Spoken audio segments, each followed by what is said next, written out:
Welcome to Wrestling with Heart, a podcast looking at pro wrestlers giving back to their community. Join me, Stanley Carr, as I interview wrestling's hottest names who use their platforms as entertainers to raise awareness and do community service. Hello and welcome to another edition of Wrestling with Heart. This is the show where we talk with professional wrestlers and professional wrestling personalities about their lives in and outside of the ring, as well as doing acts of charity work, community service, volunteering, and spreading positivity. We're always about the positive vibes here on the show. And with me right now, I've got a very special guest. He has worked in various independent pro wrestling promotions across the United States and in Canada. Pleased to welcome the one, the only Bulldog Bob Brown Jr. Welcome to Wrestling with Heart. And thank you very much for having me here. Yes, it's my pleasure. So tell me about your childhood. Where did you grow up? Well, I'm a BC boy originally, so that's in the western part of Canada. I was born in Vancouver, BC. Hard to believe it's 67 was the year. I've always been a fan of professional wrestling. My claim to fame, I guess, was in the late 70s, where I was at Simon Fraser University, and coming down the stairs was Gene Kiniski, whose son was going to university at the time. And I remembered him from the mattress commercials. Up in Canada, we had mattress. He was on mattress commercials, and you want soft, I'll give you soft kind of thing. And I remember seeing this big burly guy. He's like 6'6", 250 pounds. He was still a big guy at that time. So you figure about 1979 or so. So he'd been, NWA world champion. He'd been out of that for about 13, 14 years. So, but he was still a big hand in All-Star Wrestling in Vancouver, BC. So up until he sold it along with Sandra Kovacs to Al Tonko. So you'd been a fan since childhood. Yes. You've been growing up loving the business. Who were some of your favorites growing up? First of all, what I loved about the business was the individuality of it all. I played team sports. I played baseball. I played soccer. When I was born, I was originally born with a mild case of cerebral palsy. So they had to do tendon lengthening on my legs. And I still have the scars, believe it or not, after all these years to show for it. And so it was one of the things that they had done to me, because if they hadn't, probably a few years later, I probably would have been confined to a wheelchair. But it was my mother who wanted me into team sports, because she wanted me to develop the legs again to get them back into shape. So then I played soccer and baseball. The problem that I found with it was that, sure, everything else is competitive, but I found that the elevation of the competitiveness was such that I no longer grew to enjoy it. It was something that they were just trying to be better. They didn't care about all the other stuff.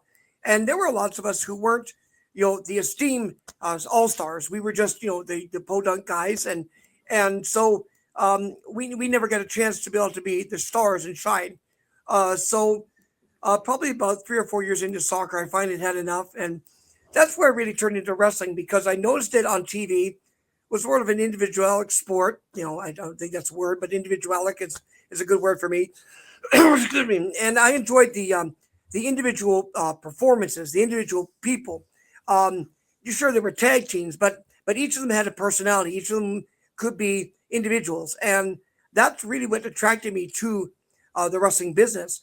And as I said, I was a fan for many, many years. I attended my first live show December of 1983 off an angle that's seen in Stampede Wrestling in Calgary, which was Bad News Allen turning on Archie Gouldy, who became the Mongolian Stomper in the Tennessee area. And one of the things about it was that Edwin quit on the air that night. Actually, he quit a couple times before, but this was a much more serious one in that he quit. And actually, they lost the building. There was a big fine. There was a big, huge. If you read back through the annuals of the dates back in 83, there was a really strong kayfabe of the business. So they couldn't really explain, the angle and that sort of thing. But it was definitely ahead of its time. Bruce Hart basically was the precursor to what ECW became, and had developed that style in Western Canada. And I went to my first matches in December of 83, and I fell in love with the business. I fell in love with the people that were there. It was just everyday average Joe people that were there They weren't stars. They weren't just. They were just there. They were having a good time, and I started going regularly to the shows, and then Stu ended up selling the show to Vince McMahon in '84. We saw the last two shows they did in Vancouver at the Peony Coliseum, where they had Tiger Williams, who was a hockey player for the Vancouver Canucks at that time, very popular player, but very feisty. He was the most penalized player, and he ended up teaming with Bruce Hart against Ron Starr and the Great Gamma, and it was that kind of enjoyment that I just really fell in love with, and it was at that point that I actually, believe it or not, yeah, and I don't encourage anybody to do this, but I made a collect call to Stu Hart, and we Okay. discussed that he actually didn't want to accept the collect call, but I don't know how it managed to work itself out. But I ended up talking to him for a while, and what I really enjoyed about Stu was that he was a very down to earth person. He really enjoyed his business, but he really also enjoyed the people. I mean, sure they were dollar signs when they came in the door, but they were people themselves. He knew a lot of them by name and that sort of thing, and I got to be really good friends with Stu over the years. And when Stampede Wrestling was ready to relaunch in '85 after it had been resold to Vince McMahon back to Stu, um, I ended up listening to a radio show that was called Sports Nightline BC. It was a cross province radio show. And at that time, Jim Goddard, who was the host of the show, was supposed to have had a couple of representatives from Stampede Wrestling talking about the recurrence of Stampede Wrestling back in Vancouver. Well, the individual that he mentioned, I'd never heard of before. And when they no showed on the show, never a good thing of anybody, but he blasted Stampede Wrestling, just buried them in left, right, and center. So I ended up calling Jim Carter, and I said, Jim, I don't know who this Brian guy was, and that's who this he referred to. I said, I can give you Stu's numbers. I can give you both the home number and the office number, and talk to him and see if you can set something up. And he hemmed and hawed for it, and we probably went back and forth about this for about a month or so. And meanwhile, they'd done the shows in Calgary. They'd started back in August, and they were looking at coming out in Vancouver in October. And I ended up uh, talking to Jim Goddard again and said, "Hey, listen, what do you think?" He says, "Yeah." He says, "These numbers panned out." He says, "We're going to have at that time they were going to have Bruce Hart and the Honky Tonk Man on the show, but Honky ended up not making it that time. So they ended up having Tom McGee. There's a name for the blast of the past for you." But they had Bruce Hart and Tom McGee, and we were on Sports Nightline BC about 1 a.m. across the province of British Columbia. And off air, at the end of the show, Bruce asked me what my aspirations were to be in the business. And I said, well, one thing I'd like to do is be an announcer. I said, I at that time didn't figure I was big enough to be in the business. I was, probably about 180 or so. And I didn't figure I could be, a prominent guy. So, I mean, there were guys in the shows like Nightmare Danny Davis, who was like, billed at 196, a lot less than that. But he and Ken Wayne had done a good job in Tennessee and ended up, with Danny Davis in Ohio Valley Wrestling. And it was there that I really, really got to really deal with Stampede Wrestling and Stu and Bruce, and actually went out to what we call the Mecca of wrestling, the Victoria Pavilion in Calgary. And when I was there, Stu actually procured me a front row seat of the pavilion, and I was just amazed at the way this show was conducted, and I was just amazed at the audience participation and so on and so forth. And at the end of the show, Bruce came up and saw me and said, "Hey, what did you think of the show?" I said, "I loved it." I said, "I just wish we had more of it here." And he says, "So you were aspirating to be an announcer?" I said, "Yeah, I'd love to at one time." He says, "Well, announce the first person you see come through the curtain." Well, at that time, they were getting ready to do the interviews for the wraparounds for the shows, and Bad News Island was the first person that came out of the curtain. So I did my best, what impression I could do. And Bad News is like, "What the hell is this shit?" And I'm going, "Oh, I'm sorry, but it was all in good fun. But Bruce said, "Well, we got Waylon here in Calgary." He says, "But if we're ever in other towns that we need an announcer, feel free."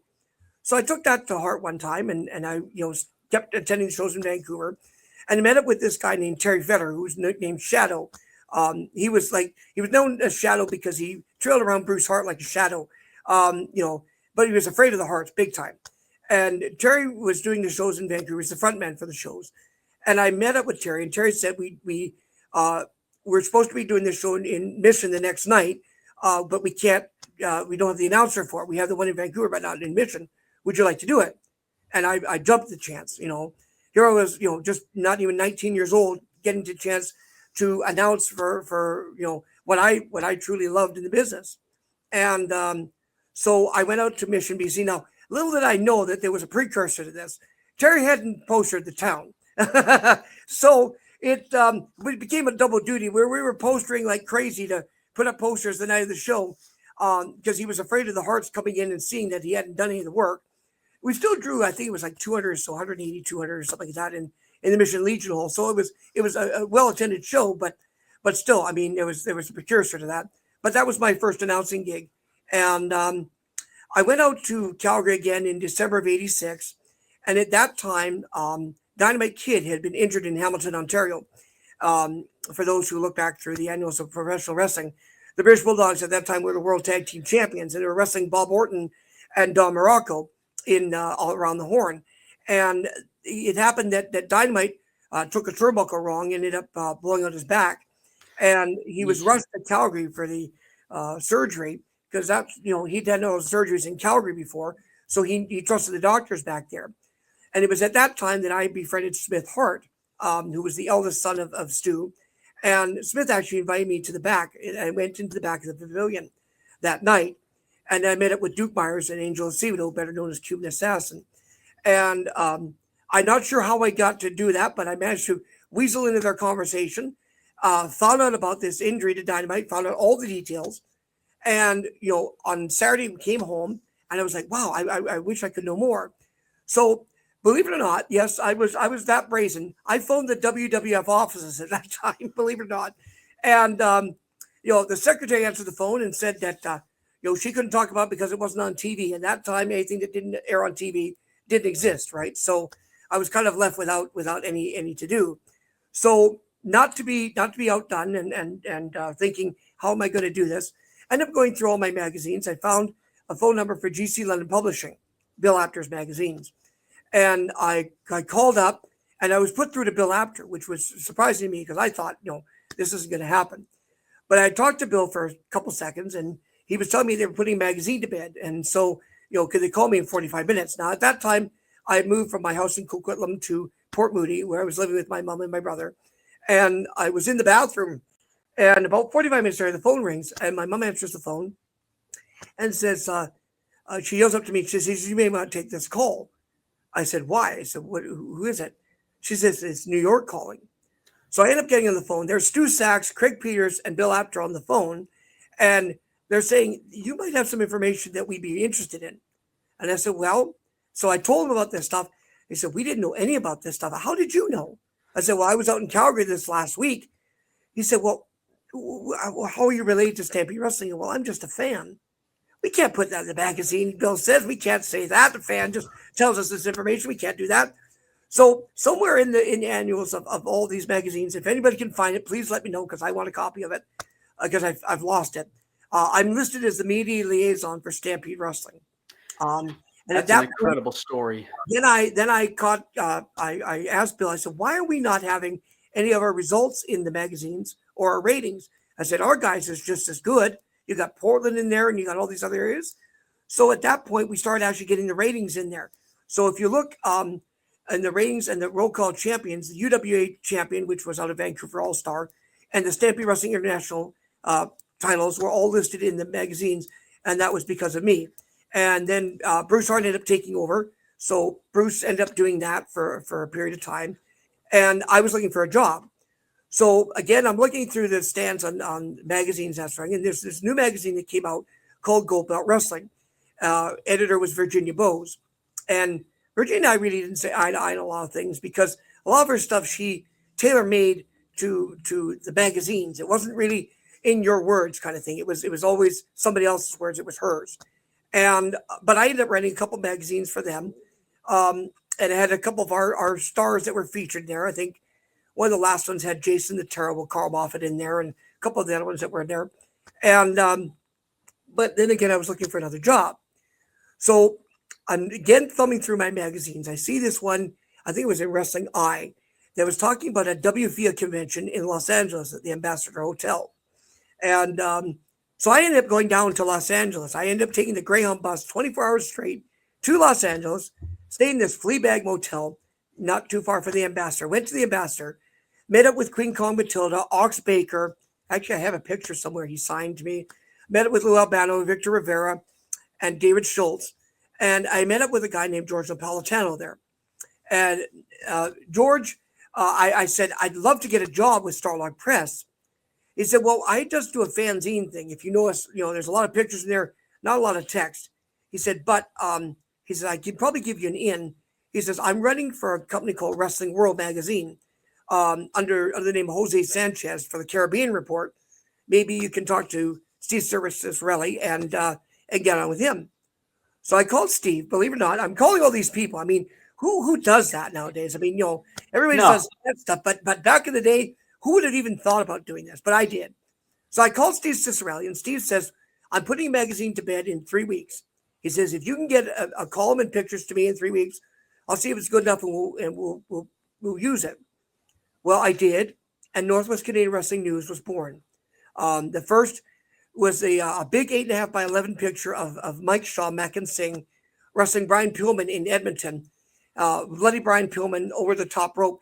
And what was interesting, Mike Shaw was a very smart man to the business, even though he played a lot of characters that were really, guys like Norman and Bastion Booger and so on. But he was a very smart individual. He knew where the money was in the magazine business at that time. And he was working with Brian Pillman, and he was choking Brian over on one side of the ropes. And he happened to notice with me with a camera on the other side. He dragged Brian over, and that picture actually became the picture that did in Wrestling World that was of him and Brian Pillman. And I'm not really sure if I had a hand in it. Abu Wazal tells me that I did, but I don't know. But maybe I got Mike the job there in the WCW and WWF, and Owen Hart as well.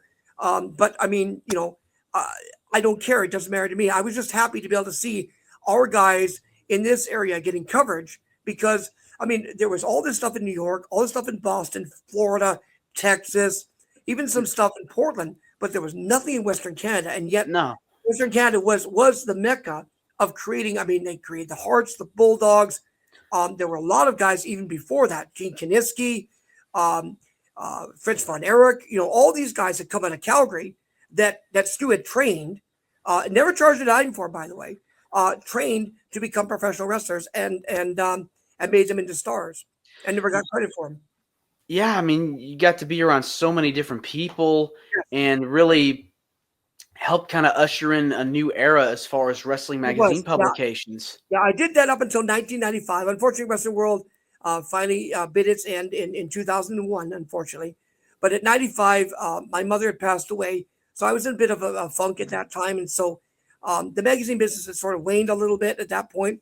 I had done some articles for Wrestling's Main Event for Sandy Krebs as well on some of the Calgary boys. So Jason the Terrible, Chris Benoit, and Biff Wellington, I think were in there. And I think I did one of Mike Lazansky, I think. And so, I was really happy with being able to get some of our guys some credence. But it was because of all that I ended up making a lot of friends, across Canada. That's where I ended up getting into things with Tony Condello in Winnipeg for WFWA because he was interested in seeing the magazine stuff. So I was able to get him. And then Ron Hutchison actually contacted me. He and Sweet Daddy Siki were running a wrestling school in Toronto, as well as doing the Apocalypse Wrestling Federation. And so actually I got the wrestling school mentioned in there well before Edge and Christian ever started in the business. But probably about 89 or 90 was when I started focusing on the schools. And then I met up with Mary Bond, who was out of Halifax and covering Emilio Dupree and stopping Paul Peller's territory out there. So I was covering all of Canada in that one magazine. It's so cool being able to document all this stuff that's going on. I mean, talk about like the writing process. Were you able to write articles as well as take pictures? And yes, I did both. I did the pictures, and then Steve Surgery actually gave me a really good opportunity of, I can tell you that my writing style was kind of rough at that time. I was not, I never took any classes or anything like that. I never have. But I think he liked just the raw, unabridged kind of talk that I did, um, and focusing on the guys. And the guys were exceptionally happy because obviously they were getting published in worldwide magazines, right? So guys like Timothy Flowers, who had basically set up shop in Canada and Portland for years, was now getting worldwide recognition. Guys like the Acadian Giant, who became Kurgan in the WWF, was in that magazine. Guys like the Honky Tonk Man, guys like Gamma Singh, Mike Shaw. I mean, you name it. And then I started carrying some of the pictures that I was taking when I was in Winnipeg for Tony Condello. So guys like the Mighty Mo, the Natural Don Kalis was in there, and a few others. I still have some of those magazines. I don't have the full magazines. I'm still trying to accommodate some of those. Again, if you find them, let me know because I want them. Because I remember a lot of them. It's your hard work. Yeah, I gave a lot of that away, to the boys because, even though I was writing this stuff for them, it was really important for me to get them the notoriety because I wanted them. Our area had been so undiscovered for so long, even though we were creating all these territories and talents and so on. They just weren't getting the recognition, in my opinion. So to have that happen was phenomenal. Yeah, I mean, you're telling these stories and you're bringing these people's stories to life and educating the wrestling fan about wrestlers that they've never heard of before or Yes. seldomly heard They of. had heard them before. Now they were knowing. Oh, they went there, kind of thing. That was sort of like the end of the era, I guess, of kayfabe because at that time the suspensions were known. Now, if you were going to Japan or to another territory, but I mean, I still carried a lot of it in kayfabe. A lot of it was still very much. I didn't expose it too much, just because I felt that that was up to the boys to determine. Not up to me. It was up to them. Now, at what point did you decide I want to actually be a wrestler or be a personality on TV outside of, you had mentioned earlier you did some stuff with Stampede Wrestling. Yes. What point did you decide to do more in-ring type of stuff? That would be about 1991. Michelle Starr had opened up West Coast Championship Wrestling. That was on the tails of All Star Wrestling out of Vancouver, which is out Tomco. Basically, unfortunately, for a lot of people, it was a dying territory. Al had bought into a dying territory of a Gene Kiniski and Sandor Kovacs. But he didn't spend a lot of money on the shows, and that, I think, was his detriment. But I had talked to a few of the guys who worked in Vancouver, who were the Vancouver guys from Portland. And then at that time, Tomko was putting the Portland guys over the Vancouver guys, and yet the Vancouver guys were having to go on the road, having been beaten on TV. And that sort of thing just kind of annoyed me. But I'll never forget, I mean, this is a great story. So I'm in TV one time for BC TV for All Star Wrestling, and Al Tomko was there with Todd Tomko, Rick Davis, and his son Terry Tomko. And I remember at that time I was getting ready to do the Roll Call Champions for Bill Apter. And so I'd seen Al during the break in the tapings that you do two TV tapings at BC TV at that time. Double tapings. So we were out in the hallway, and I said to Al, I said, I just want to get the list of the champions so I could put that for the magazine, right? And he looks confused, and he's like, Rick Davis, who are our champions? I'm going, you're the freaking promoter. You don't know your champions? I'm going, and at that time it's like, so anyway, going back, so Michelle Starr had and it was kind of a weird thing how that happened. July 6th of 91. I remember that date well because Starr and Vern Siebert, who was a wrestler at that time, along with Tim Wilson, who had been the front guy for Stampede Wrestling and All Star and a bunch of other places, were sport card collectors as well. And they happened to run a sport card show in Pitt Meadows, BC. And they had the building for not only the whole day, but also the night. And Starr thought, I don't know what possessed him, but he decided at that point he was going to run a wrestling show that night. So we actually did a wrestling show featuring a lot of the guys from All Star Wrestling, and I was the announcer at that show. And I noticed that both Mauro Ronaldo, who had been with All Star Wrestling for a period of time, WWE and so on and so forth, great hand. I mean, he was a great talker. Jonathan Sayers had moved back to Winnipeg, so they really didn't have a manager out here. Neil Drummond had sort of retired, and so it was basically they needed somebody, a mouthpiece, and I was just the gift of verbal diarrhea. So it was good for them to have me do the manager. So I was a manager for Michelle Starr and Vern Siebert and the Basher. Basher, who couldn't really talk, big guy, just big burly guy. Vern Siebert, who could talk, but really didn't do very well at that in enunciating what he needed to say. And Michelle Starr, who was flamboyant, like Adrian Street was, just crazy as all get out. So I ended up becoming the manager of the House of Lords. I called myself Lord Jonathan Flash. I was Handsome Johnny Flash to start, and then Lord Jonathan Flash with the House of Lords, and everybody else was the House of Commons, of course. And but the heat was good for the manager. I mean, it was really amazing thing that even though I've been seen all the time, people took to Johnny Flash big time, and obviously, that's what happens when a manager gets involved. He has to wrestle at some point. We've all seen it. So I end up in a match with the Basher against Timothy Flowers and his girlfriend at the time, Wendy, in Cloverdale. I did a stretcher job for Tim Flowers, who gave me the pile driver, and I was carried out of the ring. And it seemed to be that point that was my claim to fame. But even though I was good at the manager thing was sort of falling by the wayside. Now it was starting to you notice that even the WWF and WWE had sort of gotten rid of the guys like Mr. Fuji, Bobby Heenan, and Lou Albano. They were just sort of disappearing. And so at that point, I just sort of became a hand for them to wrestle. Originally, because we were sort of short-staffed, on that shows. I mean, I was doing double duty, selling the tickets and wrestling. So I had to be a mask guy. Couldn't be the ticket takers wrestling now. So I became have a disguise. Yeah. So I was Silverhawk the first time, and then I became Skull Crusher. And that was basically up until about, I'd say, late 94. And I was wrestling on a show at Vancouver Island Exhibition. There was like 4,000 people that showed up there.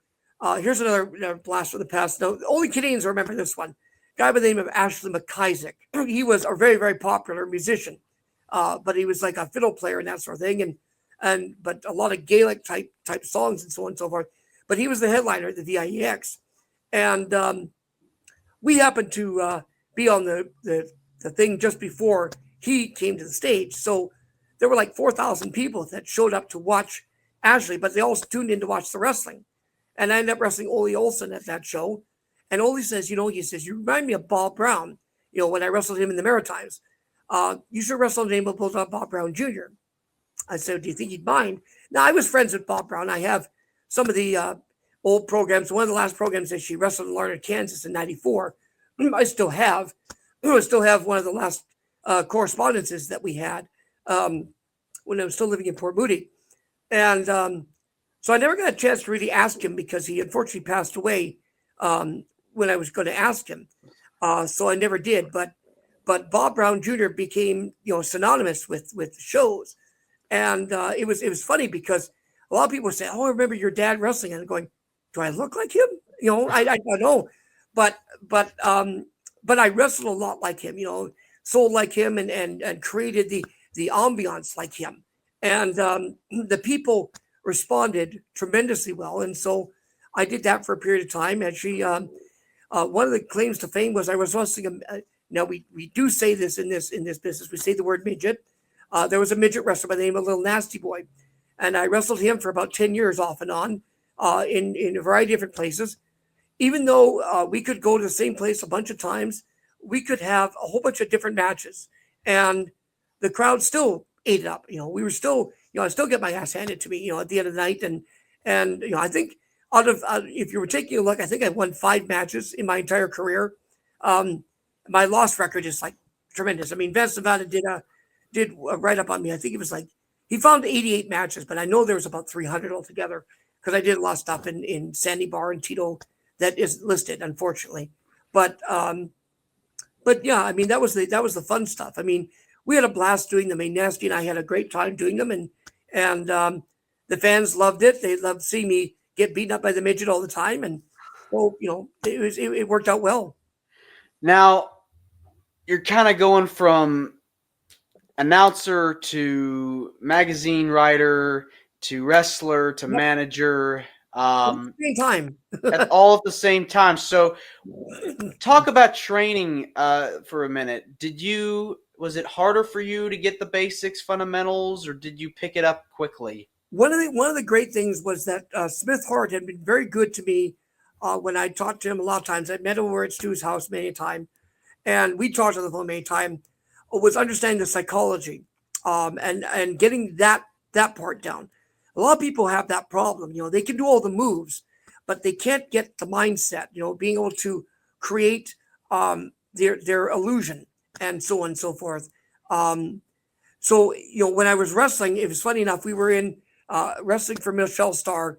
We wrestled in his backyard. There at that time. I mean, there weren't a lot of wrestling schools per se. There weren't a lot of brick and mortar buildings. So a lot of them were outside. Even Matt Bourne was training his students outside in Tough Tony's backyard. So um, you know, Michelle Starr was of no difference. And I remember us having to set up the ring, and it was a piece of crap. I mean, that thing we originally bought from a guy named Tom Justice, little tiny pipsqueak of a guy. Not much. He was always the jobber on TV. He always get beat in like 10 seconds. But this ring was like from the 1950s. I mean, there was scrap iron, steel iron, and everything else. I mean, there were so many things on this metal. It was funny. And then we had these 2x4s double stacked together that we'd use for cross beams. And that ring was stiffer than hell. I mean, it was horrible. But that's where we trained, and that's where Johnny Canuck, Chichuk, myself, and a few others had trained. I learned the basics. I was terrible at arm drags. I admit I am awful with those. Those I suck at. But I could do all the other stuff. I do all the big Beal stuff and all the other high flying stuff. Not really a lot of high flying stuff. I stayed in the ring mostly. But I mean, I could do a lot of the high bumps and that sort of thing within the ring. So I could make those guys that were giving them to me look like $1 million and then some. So because that was my important job was as the enhancement talent, I'm trying to make our guys that are going to go on to bigger and better things to make them look tremendous, and they did. I mean, that was my claim to fame. But yeah, so I was managing, I was wrestling, I was refereeing, I was in behind the scenes. I was even putting together some of the matches and so on and so forth. I was doing all that while writing at the same time. I was able to keep that separate though from the writing, even though I knew what was going on. I just wanted to keep that separate because I think it was important that the fans themselves read what they see on TV kind of thing, as opposed to what goes behind the curtain kind of thing. So yeah, you're wearing all these different hats and doing it all at one time. yes. Was there any pieces of advice that you got from your trainers or people that were helping you learn the craft of professional wrestling? Basically, a lot of the stuff. I mean, I was basically thrown of it myself. Michelle Starr knew that I wasn't going to be the big superstar, so I didn't need to have like the major repertoire like some of these guys need to do. I just need to be there at the right times for these guys. Need to make sure that that whatever it is that was sold, could be made sure. I'll never forget. Like I'll give you an example. We were in Cloverdale one time, and Timothy Flowers was setting up for a cage match or setting up for another match, and the cage was around the ring, and he was like in a tizzy, pissed off at people and so on and so forth, and throwing him in the cage and that sort of thing. And these guys were wussing this thing, just horribly. And I remember he said, "Kid, we're going to go." I said, "Okay." So I probably flew about 6 feet into the cage, right? Bounced off, flew onto the floor and everything else. We get to the back. Tim Flowers was like, "God damn it, people. Why can't you act like this guy? This guy just made me look like $1 million. Why the hell couldn't you do that? To these guys." And these guys have been in the business for years. And But my whole thing was that, our objective in my rule was to make them look good. I mean, we um, there's certain enhancement talents that did very well. I mean, there were certain guys that looked that they were punching bags. We'd say the Mulkey brothers looked like punching bags. The Hardy brothers at that time looked like punching bags. But Terry Gibbs, for example, Iron Mike Sharp, they were accomplished guys, but they looked like wrestlers. They looked like it to take a beating, and when that beating happened, it meant something. They weren't just a throwaway guy. Goldie Rogers was another one that was fabulous. I mean, just he could get people in the palm of her hand just by taking off his sunglasses, for goodness sake. I mean, or taking off his ring jacket for 5 minutes, and it was that sort of thing that I learned from him to be able to drag out those things. I mean, my matches were about 20 minutes long. 5 minutes of bullshit into the ring, 10 minutes of bullshit within the ring, and 5 minutes of bullshit on the way outside. Pardon my French, but that's what it was. Because my whole thing was I wanted to antagonize the people to get in there to get the heat. So when the face came in there, they were $1 million.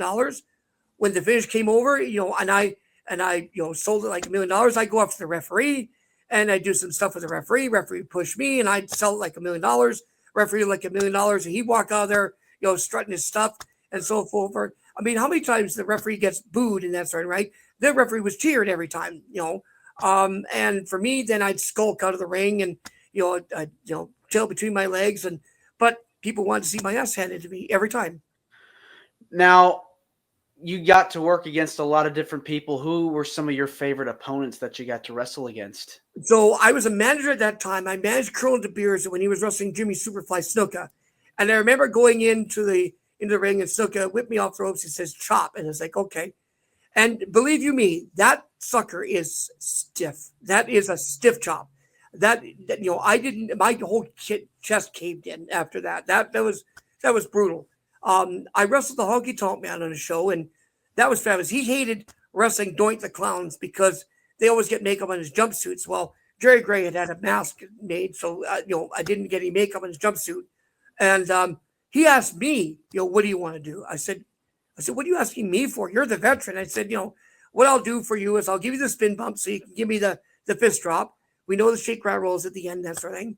And I remember we're outside, and he's like, he says, it feels good. Let's do something where I throw it on the floor and we'll do a post. I said, okay. So he winds me up outside on the floor and throws me into the post, and I bounced off that thing. I probably flew like about 6 feet into the guardrail, right? Crashed the guardrail. Honky's like, comes over to me. He says, fuck, man, you okay? I said, yeah. He says, man, that was good. Can we do it again? I said, sure, what the hell? He did it again, and he was just tickled pink, he just, he got to, be, the big guy again, right? And I enjoyed that. I enjoyed making these guys look tremendous, I remember wrestling, I was on one show for Matt Bourne. We did a show in Idaho, and I was the heel referee. And I made sure that I was, very, very, very much a heel. And when Buddy Wayne, who's the father of Nick Wayne, who wrestled in AEW, ended up giving me the super kick at the end, my God, the crowd went absolutely bonkers, but it was just that thing that those are the things that really stand out to me. Lay's choice with the, he looked like Shawn Michaels, a Vancouver boy, looked like Shawn Michaels. I mean, Pat Patterson honestly thought one day he was Shawn Michaels. He looked that good. But I remember him hitting me with the frog splash, and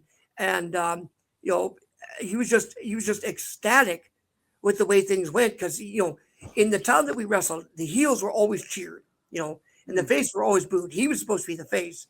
I said, oh, don't worry. I said, let me go out first. I said, we'll turn him. And I found these 3 girls outside, and they I said, I knew that they were going to just cheer for Ladies' Choice big time. How white teeth, long hair, that sort of thing. So I just got on them big time, and they're screaming at me, and so I do the whole spiel at the end. I go, I'm your only choice. When music hits the music, boom, he comes out to the ring. The crowd starts booing him at the beginning, but the girls see him and they start cheering. All of a sudden, the whole audience just switched, right? And so when Lance Troyce hit me with the frog splash at the end, we get to the back. He said, "What the hell just happened?" I said, "That's psychology, my friend. That's what you do."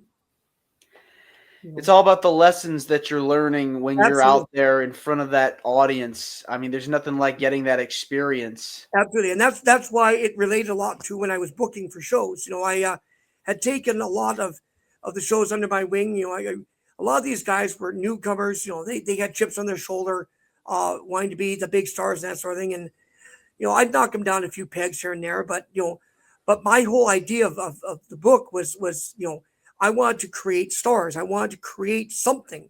I'll never forget. I was so we're at Tito Carrion, who's another longtime wrestler. He ran a school of boxing in Hillsboro, Oregon, but he was teaching lucha libre wrestling, but also Americano. There were a lot more Americanos than there were luchas, and the luchas didn't want to listen a lot of time. They wanted to do their own thing.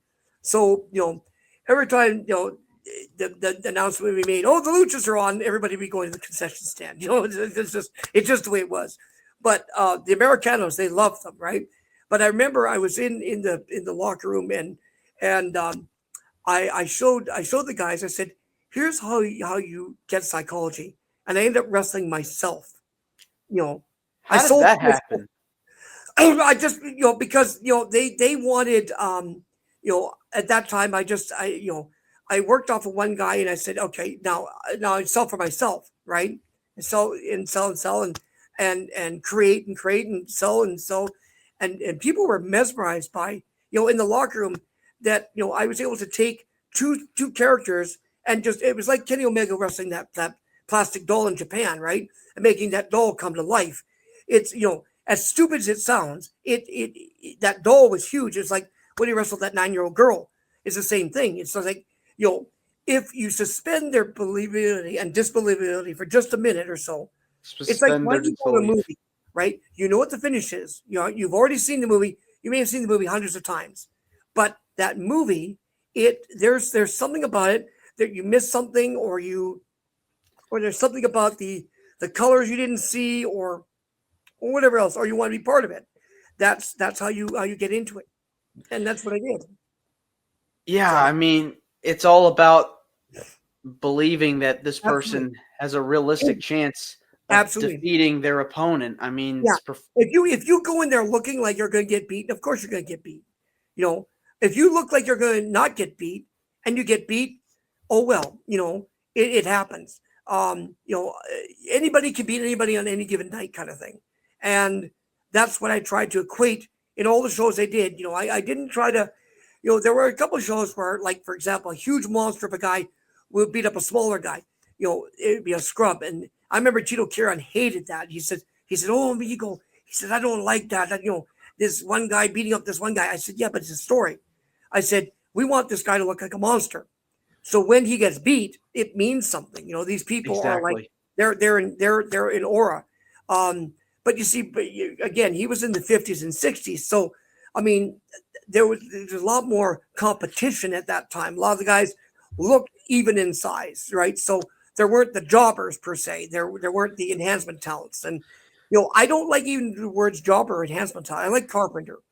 Carpenter, I think, is a better word because I think we build guys up. We try, to make one level to the next level to the next level, and and if we accomplish that, then we can say we made them. Then kind of thing. Yeah. Yeah, I mean, look, you described the Hardy Boys just a while ago, and yep, look at them now. They're worldwide yeah, megastars, multiple time tag team champions. Jeff Hardy, multiple time world champion. Matt Hardy, ECW champion, United yep. States champion. TNA tag team champion, AEW as well. I mean, these guys have really achieved superstardom. And think that you were looking at them and they're one off. They're not going to be anything. But they refuse to give up. They refuse to lose. And even though they get beat on TV and that sort of thing, they come back the next week, and they come back the next week. And it was like that Bear Horowitz who won that one surprise match one time. Um, that was so critical, I think, in our business because that indicated to us, this guy can beat anybody. and it could happen at any time. And so be prepared. You know, Yeah, I keep your mean, there are so many great talents out there right yes. now. Who are some people out there now that you got your eye on that you really enjoy their work? Boy, I'll tell you, I haven't watched a lot of today's stuff, and I'll tell you why. Because I think that it goes back against the face of what professional wrestling has been. Professional wrestling always to me was building up guys and making guys superstars and making them into something. And that's why I really appreciate the independence. The independence. I work as an announcer for Power Pro Wrestling in Eugene, and they're thrilled to have me there because I'm the historian guy, and I can bring them back on. Hey, remember this guy? Remember this guy? Throw in some names that people like. You're talking about who again? And kind of thing. It's just like, but the aura though is so important because I give them credit. The WWE guys, the AEW guys, tremendous athletes. Don't get me wrong, tremendous athletes. None of the stuff that we did back in the day can compare. Well, maybe Dynamite Kid, for example. I mean, Dynamite Kid was ahead of his time for sure. But and dare I say it, Chris Benoit. I mean, I know we have some people who are shying away from that, but Dynamite Kid, Chris Benoit into becoming almost the likeness of himself. I mean, Benoit really tried very hard to be like Dynamite. Worked very hard, very solid, very good talent, and just things didn't go the way that we hoped it would. For him. I want to switch gears and talk about some of the stuff you've done outside of wrestling. I know you've been Yeah. involved with a lot of charity work and have done Yes. stuff outside of wrestling. What kinds of things have you done to help out in your community over the Well, years?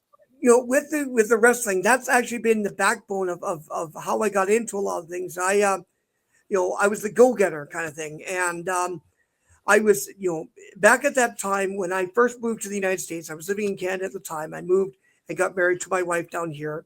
She passed away a couple years ago from I'm so cancer. sorry. But she and I struggled like all dead out at that time, like the wrestling business. We struggled like crazy, and one of the things that really was a benefit to us were radio station promos, and that and I don't they don't do a lot of those anymore because of COVID and so on. But at that time, the radio stations would go to certain businesses that were heavy advertisers, and they'd set up shop and they'd give away some prizes and so on and so forth. And that's where we ended up getting movie tickets from to be able to go and see movies, in advance and get some DVDs and so on and so forth. And we met up with a person there who was a Booster Club board member of the Portland Winterhawks WHL hockey team, and that's Junior A hockey. It's just those are the teams that are drafted to the NHL, and they farm them Mhm. out to the ECHL and AHL and so on. So these are 16 to 20-year-old kids, okay? And she said, I can get you a couple of tickets, but promise me that you will join the Booster Club when you go. Okay, fine. So we did, and but what I liked about it was that it reminded me a lot of the wrestling business, the camaraderie, the family atmosphere, the at that time the helping each other out kind of thing was really important to us. So we signed up for the Booster Club, and they were looking for people to be on the board, and my wife and I and a friend of ours signed up, and surprisingly enough, we were elected to the board. I don't know how that happened, but we did. And so I was on the board for a couple of years, as was my wife, and she stayed on the board for a little bit. And that year, I was asked by because the bylaws in the Winterhawks Booster Club were that you need to be on a higher echelon of the board to aspire to higher positions within the board. So you'd step up, kind of thing. So at that time, one person was asked if he would step away from being sergeant at arms so that I could slide into there, so I could take an executive board position and then move up.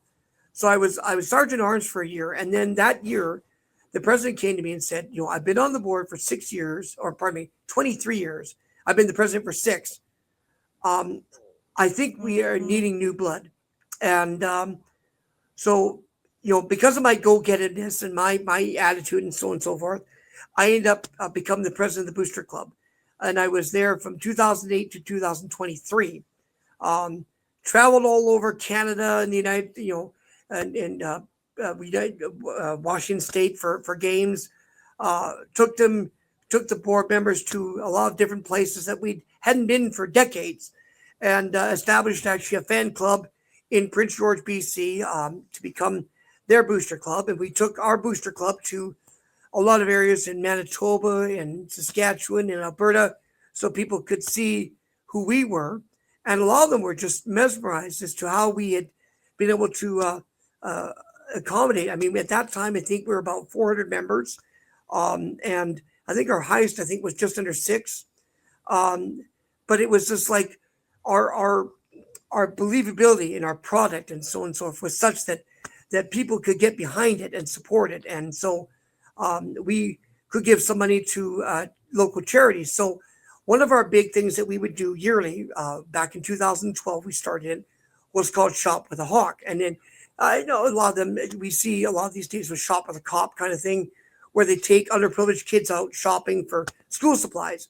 Well, our case, obviously, because we're a fall and winter sport, that doesn't really work. So we end up doing for Christmas presents for kids and so on and so forth. So we would take underprivileged kids Christmas shopping, and we pair them up with a Winterhawks player.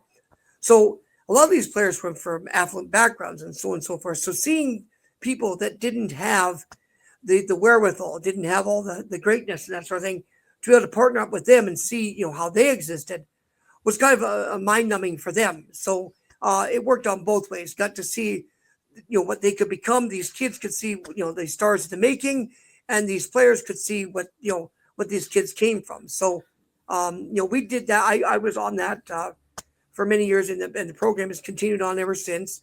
We'd help out 23 or so every year. So I think altogether, between all the different groups that we did, between donating money to the Scholastic Fund, Shop of the Hawk, other charities that we did during the course of the year, I think we raised over $250,000 in the last 10 years or so. That's pretty fascinating. Yeah. You were able to do that. Was there a favorite function or favorite memory that you have from your time there that just is... Well, definitely Shop of the Hawk was our favorite, just because of the fact that we got to see the players get to be kids again. I mean, you see these players, 16 to 20-year-olds that are having to be serious when they're on the ice, that sort of thing, practice and thing, in the toy aisle with the kids playing games and Legos and playing ball and so on and so forth. And it was great to see them have kids again. So one of the things that we do at Christmas was we would do player gift bags. We'd have people donate unwrapped items, usually chocolate bars or knickknacks or whatever else, into bags, and we give them to the players as a show of thank you for them. And so that was a big thing for them, because a lot of these got to be kids, they got to go home and they'd open up their bag and they see, there'd be granola bars in there, they'd have treats in there, they'd have silliness. I think somebody bought Hot Wheels cars one time. I mean, it's just, these are things for kids to do. Mm-hmm. One thing that we also did that was the envy of a lot of the league. I mean, they would do similar, but I think ours were, I don't say the best just because we were better than everybody else, but just because we created this one, was a yearbook. A lot of the teams, we would do scrapbooks. They pick a player and they do a scrapbook on the player. The problem with that was that if you were a popular player, you could get a scrapbook, maybe 2 or 3. And if you weren't a popular player, then you get like 1 or a small one or something like that. This was a yearbook. So it had all the players, all the accomplishments, all the events, all the things. And we run it from preseason up until the end of the season. And so each of these players would get like a 2-inch binder thick, full of all these newspaper clippings. And we made copies of them, of course. But we would probably do about 300 pages a year of this book. And we'd have people that would assign different groups. They would do articles one time, 3 stars one time, road games one time, etc. And we compile all these into one thing. So I'll never forget one time there was a guy who played for Portland, was traded up to Vancouver. Actually, I think he ended up in the NHL at one time. But I remember somebody had left behind a couple scrapbooks and had never given to him. And it turned out he was coming down for one last game from Vancouver to Portland. So we were able to meet up with him and get him his books. So he's on the bus that night, and people and all these players were looking, what have you got there? What have you got there? And this guy was like, I've got these scrapbooks from my old team and this running in, and they were just shocked. I mean, all these memories, all these pictures, all these different things that could flood through the floodgates again of what you'd done in your last year that you were there, because he was aging out at that time. This was his last year in the league. So he had something to look back on. It was really a phenomenal thing to see. And I think that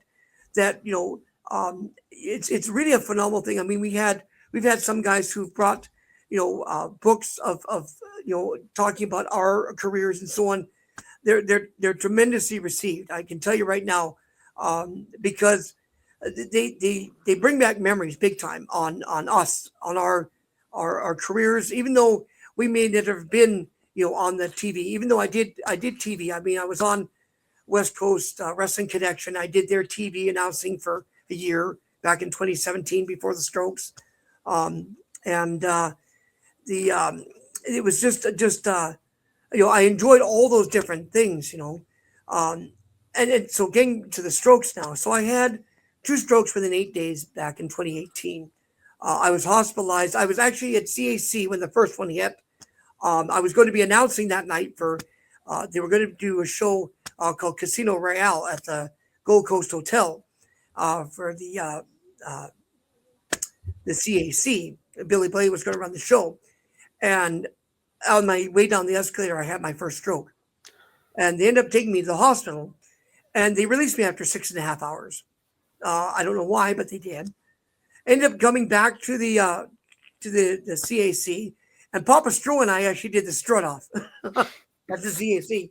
That's so cool. How that happened, I don't know. But so then 8 days later, I had my second stroke, and I was hospitalized for 6 weeks.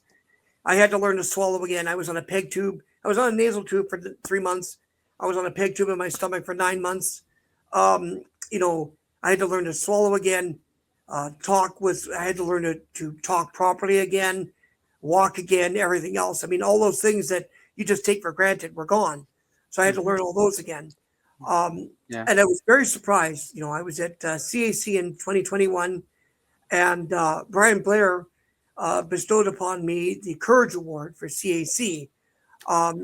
Jim Valley actually was another person who has just undergone a kidney transplant, was a voice of the Northwest for many years for radio and so on, was also given the Courage Award. And the year before was Jerry Gray. Surprisingly enough, I'd worked for Jerry as well. So it's like a meeting of the minds all at one time. So, but I was shocked. I mean, just because here I was, this guy from Podunk, BC, know nothing area, and all of a sudden recognized by peers. It was like amazing. And it's a remarkable feeling. I had been admitted to the All-Star Wrestling Hall of Fame in Vancouver, BC, for 30 years involved in the business. And again, it wasn't something I was demanding of. I never have asked for awards. I've never asked for any accolades at all. I've just been there for people, and I'm beyond humbled when people do that. Just because I'm just thrilled by it. One thing I did was when I first went to CAC, I was told for many years you should go to CAC. I never did. And it was Ron Hutchison who actually told me to go. And Ron says, it's everybody and anybody that can go. And I thought, I was only the WWF guys that could go and that sort of thing. And when I went there in 2014, I was shocked. I was just, surprised. And I thought to myself, why haven't I been here before? So, that year I played cribbage with Bill White, who wrestles the Rebel for many years. And he passed away in 2018. But in 2017, I took over the cribbage tournament from him. He asked me if I'd take over the stuff from him because he didn't think he'd be able to make it anymore to CAC. So I've been running the cribbage tournament for CAC for the last since 2017, and I brought it out last year to Waterloo to the Hall of Fame, where we ran the cribbage tournament out there. And I make a deck of cards for the final deck for CAC and for Waterloo that has the logo on the cards. So it's a one of a kind thing. It's that year and the CAC logo or the Hall of Fame logo that the winner can take home, and so they can remember their days that they were part of it. Again, it's not I'm looking. I make no money on this. I lose money on it, but again, I want them to have a memory of their time being there. So. Yeah, definitely make them feel welcome and Absolutely. enjoy their time during these events, because I've heard so much about what the cauliflower does. Definitely plan on going to at some point soon. So if you go to caulifloweralleyclub.org or tragosthedshof.org, that's the one in Waterloo. Those two, I mean, we used to have the PWHF. Unfortunately, it's no longer. That was the one in Wichita Falls, Texas, which Johnny Manteau ran. But those are, it's a really unique opportunity. It's not like a fan fest where, I mean, sure, they try and sell some wares and try and make some money and that sort of thing. But what's really nice is that the dinners, you pay for the dinners so you can go and meet with some of these people, but you're treated like equals there. And it's very unique, very unusual. And so I would encourage anybody who isn't a member or wants to become a member to look at those two, just because I think that it's an opportunity for you to remember when and be a part of and see some of the guys that were your heroes and so on, and hobnob with a lot of those guys. I mean, that's the great thing is that a lot of those guys I remember from back in the day, and it's great to be able to just come up to me and come up to them and treat them like you're their next door neighbor and that sort of thing. It's really, really nice. Yeah, it's definitely a great way to network with new people as well, and great way for people, aspiring wrestlers, to network as well, because of those wrestling shows. I know Sin Bodhi took over last year. It was a very unique show in that he had heels on one side and bases on the other, and then he'd have veterans pick one face and one heel, and they would wrestle. So they never had a chance to call anything but in the ring.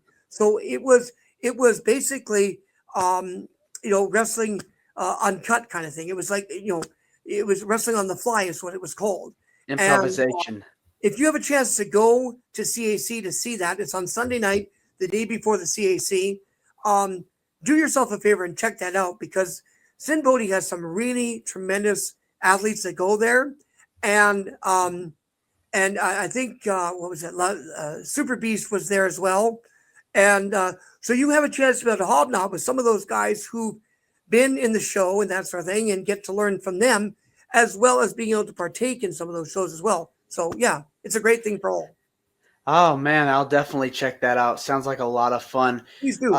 Listen, this has been wonderful getting the chance to speak with you. I want to say thank you for coming on to Wrestling with Heart and reaching out to me. Always a pleasure to interview guests that want to be on the show. So thank you so much for reaching out. Absolutely. And you're more than welcome to come back. Before we go, if you want to promote where people can find you on social media, feel free.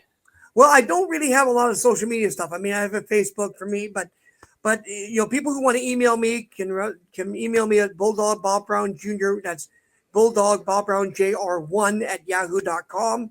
I'd love to hear from fans just talking about old school, and then we can, I can sort of morph some of those over to the Facebook and so on, and we can chat. If you're at CAC, as I said, we do that in Vegas. I think it's August 16th through 20th this year, and July 15th through 18th in Waterloo at the Hall of Fame.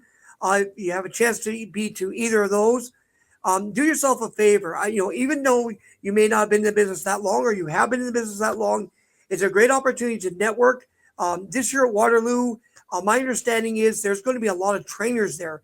Ron Hutchinson is going to be there. Les Thatcher, who you remember from Ohio Valley Wrestling. A lot of others are going to be there to be able to train you. So this is an opportunity for you to be able to, in Waterloo, to be able to, they have a ring set up in the museum for you to be able to learn from the guys who have been, for decades in this business and learn the right way, the wrong way, the ways to do it and the ways not to do it, and so on, and get so many different contacts that your black book will be full. I guarantee you.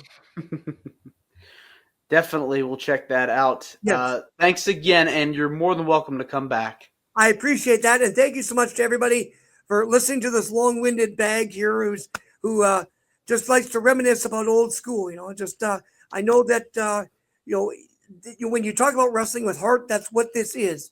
It's a labor of love, and we may not have made millions of dollars, but we got to do something.